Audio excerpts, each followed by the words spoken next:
नमस्कार दोस्तों, कैसे हो आप लोग। आशा करता हूँ आप सभी लोग अच्छे नहीं बल्कि बहुत अच्छे होंगे। तो दोस्तों, स्वागत है आपका आज के हमारे इस नए वीडियो में। आज एक बहुत बड़े डाउट के ऊपर ये वीडियो लेकर के आया हूँ कि हमें कितनी कॉलेज भरनी चाहिए और कितने कोर्स भरने चाहिए। क्या एक्स्ट्रा कोर्स भरने पर कुछ एक्स्ट्रा चार्ज लगता है, किस तरह से अपनी चॉइस फिलिंग करना चाहिए, तो सारी चीज़ें डिटेल में बताने वाला हूँ। अगर आप चैनल पर पहली बार आए हो तो चैनल को आपको सब्सक्राइब कर देना है और वीडियो को लाइक करना है। सबसे पहले मैं आपको बता दूं कि कितना चार्ज लगता है आपके चॉइस फिलिंग करने के लिए। तो आपका 500 यहाँ पर चार्ज लगेगा।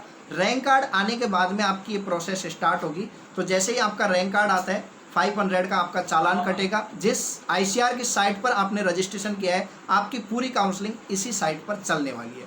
तो किस तरह से आप कितने कोर्स भर सकते हो, सबसे पहले मैं आपको बता दूं कि 500 जमा करने के बाद में जिन जिन कॉलेज जिन जिन कोर्स में आप एलिजिबल हो, सारे के सारे कोर्स आप यहाँ पर डाल सकते हो। कोई एक्स्ट्रा चार्ज आपका यहाँ पर नहीं लगने वाला है।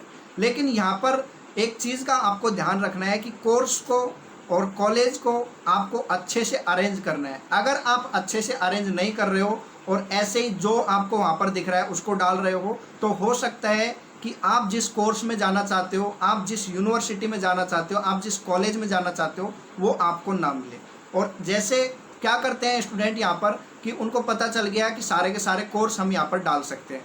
अब उन्होंने गलती से पहले में कम्युनिटी साइंस डाल दिया, कम्युनिटी साइंस की सारी कॉलेज डाल दी, उसके बाद में हॉर्टिकल्चर की सारी कॉलेजें डाल दी, फॉरेस्ट्री की सारी कॉलेजें डाल दी, उसके बाद एग्रीकल्चर दिखा, एग्रीकल्चर की सारी कॉलेज डाल दी। अब जाना कहाँ पे है? एग्रीकल्चर में। मार्क्स भी अच्छे हैं, लेकिन होगा क्या यहाँ पे कि आपने पहले सेलेक्ट किया है कम्युनिटी साइंस को, तो आपका जो आईसीआर का क्रैशर है वो देखेगा कि आपकी प्रेफरेंस क्या है, आपने किस तरह से कोर्सों को अरेंज किया है, आपने कौन से कॉलेज को कहाँ पे डाला है। उसी के हिसाब से आपके मार्क्स पर, आपके रैंक के आधार पर वो क्रैशर रुक जाएगा। और रुकने के बाद में जैसे वो दूसरे नंबर पर रुक गया या 10वें नंबर पर रुक गया, 15 नंबर पर रुक गया, मतलब कि 15 नंबर पर आपके कॉलेज के ऊपर रुक गया जो कॉलेज आपने डाला है। अब उसके बाद में आगे का सीन ये होगा कि जैसे ही 15 नंबर का कॉलेज आपको मिला, तो 15 नंबर के नीचे जो कॉलेज रहेंगे वो आपके आगे के राउंड के लिए हट गए और सेकंड राउंड के लिए आपके ऑटोमेटिकली जो 15 से ऊपर के जो कॉलेज हैं वो फिल हो जाएंगे। अगर आप अपर मूवमेंट के लिए अप्लाई करोगे, अगर आप फ्रीज कर देते हो तो ख़त्म है। फ्रीज कर दिया तो जो कॉलेज आपने फ्रीज कर दिया वहीं पे आपको आगे जा करके फिजिकल रिपोर्टिंग करना है और उसी में आपको 4 साल काटने हैं। लेकिन अगर आप अपर मूवमेंट के लिए जा रहे हो तो आपको आईसीआर में यहाँ पर 3 बार अपर मूवमेंट लगाने का मौका मिलता है। अगर आप आपकी चॉइस फिलिंग अच्छे से कर लेते हो और आप किसी यूनिवर्सिटी को टारगेट कर रहे हो और उसको अच्छे से डाल रखा है, तो आप 3 बार यहाँ पर अपर मूवमेंट के लिए जा पाओगे। और अपर मूवमेंट लगाने से चांस रहता है कि आपने जो यूनिवर्सिटी को यहाँ पे टारगेट किया है वो मिल जाए, अगर आपके मार्क्स उसके लमसम आ रहे हैं, उसकी कट ऑफ के लमसम आ रहे हैं। इसलिए मैं आपसे यहाँ पे ये बोलूँगा कि सबसे पहले आपको कोर्स सेलेक्ट करने हैं कि कौन कौन से कोर्स में मेरे को एडमिशन लेना है। स्पेशली जिनके कम मार्क्स हैं उनको इस चीज़ का स्पेशली ध्यान रखना चाहिए। अगर आपके अच्छे मार्क्स हैं और आपका सब कुछ क्लियर है कि मुझे बीएससी एग्रीकल्चर में ही जाना है, तो बीएससी एग्रीकल्चर की जो यूनिवर्सिटी है उनके ऊपर काम करना चाहिए, उनको अच्छे से अरेंज करना चाहिए। ज़्यादा से ज़्यादा आप कॉलेज हमेशा टारगेट रखें कि ज़्यादा से ज़्यादा आप कॉलेज भरें। कोर्स अगर आपके नंबर कम है तो ज़्यादा से ज़्यादा कोर्स भी आपको डालने चाहिए, ज़्यादा से ज़्यादा कॉलेजों के साथ में, जिससे कि आपका यहाँ पर सिलेक्शन पक्का हो सके।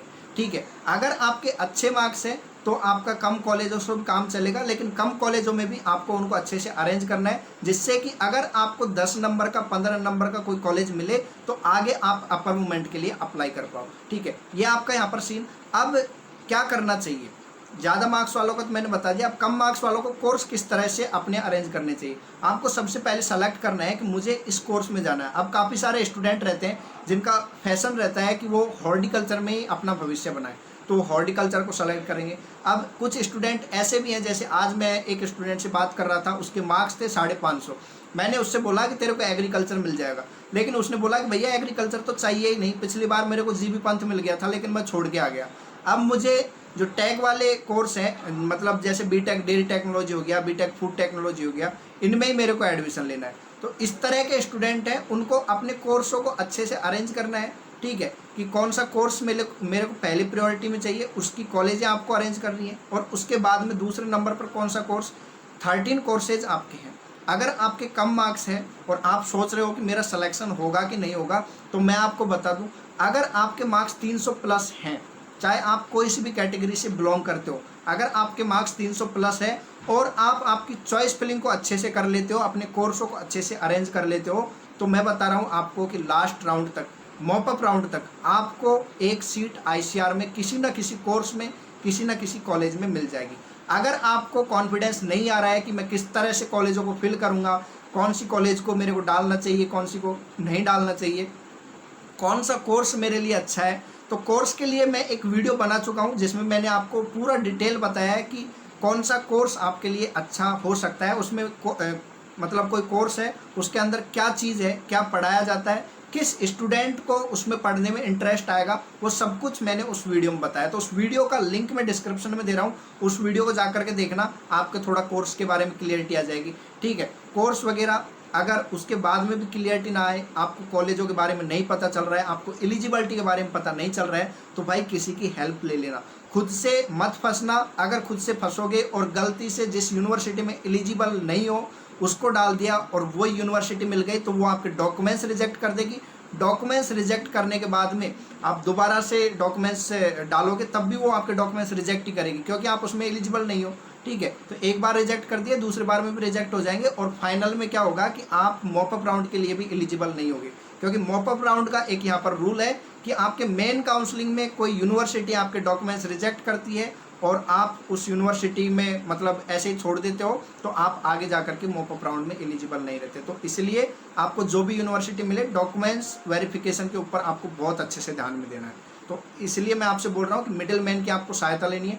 मिडिल मैन आपका कौन हो सकता है, तो मैं आपको हर बार बताता हूँ, जिसको कॉलेजों का, कोर्स का, एटलीस्ट ICR का नॉलेज हो कि ICR क्या है और यहाँ पे कौन कौन से कोर्स हैं, इतने मार्क्स पर क्या मिल सकता है, ये सारा नॉलेज होना चाहिए।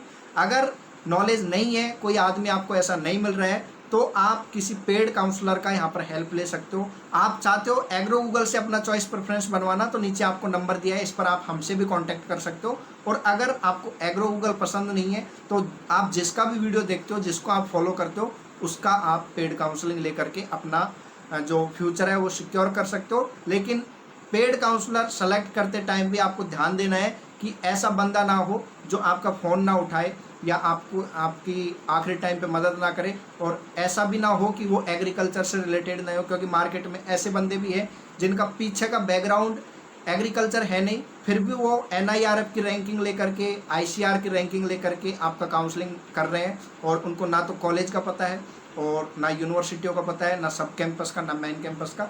तो मैं किसी का नाम नहीं ले रहा हूँ, किसी की बुराई नहीं कर रहा हूँ, लेकिन हर बार कुछ स्टूडेंट उनके चक्कर में फंसते हैं और लास्ट में आते हैं तो बहुत दुख होता है। ठीक है, तो आज की वीडियो में बस इतना ही था।